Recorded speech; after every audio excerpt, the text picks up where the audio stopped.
So let's talk about it.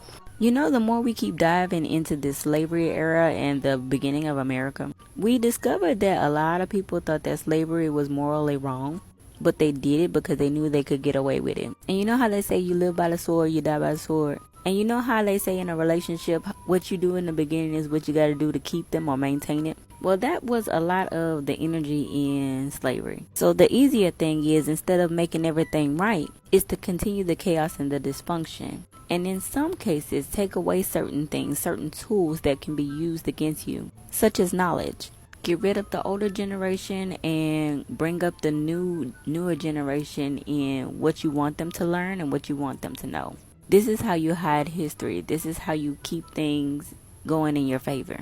So though a lot of people knew that what they were doing was wrong, and they were continuing it because they could do it and they were benefiting from it and it was making their lives comfortable. And as things started to develop beyond like just literature and writing, and you started getting film and other forms of media, where you were able to tell these stories in a faster time limit, reaching more people than you could before. They created the character of the happy slave. They created the character of the happy African American. Could be seen as the image of the dancing slaves, the dancing black people. They also did in blackface, framing black women as their mistresses when we know exactly what that was. Because if you cannot consent to a relationship, you know what that's called. The mammy who was happy to serve white households and to serve white women in specifically.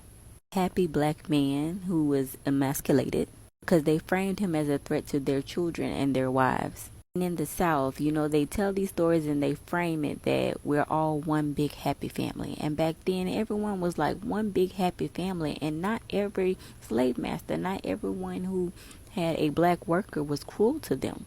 Some of them were treated just like family. And though some of the physical things that our ancestors had to see day to day are now long gone, there is an energy that is still present and it's only evolving because there's a fear of retaliation. And there is a personal guilt that people feel. Whether they're clear on exactly what the history is of the past or they just have some type of idea, there is a guilt, there is a shame, there is an internal battle. A desire to know from the other party that they are safe, that they are okay, that that other party is not a threat. And it's not fair to the other party. It's actually quite stressful and exhausting. Because nobody should have to prove to you that they are a safe space. People should be able to just exist. Because honestly, if you were trying to be a better person and do the right thing and do the generational healing work, there shouldn't be a need for people to make you and yours comfortable when you're doing the work.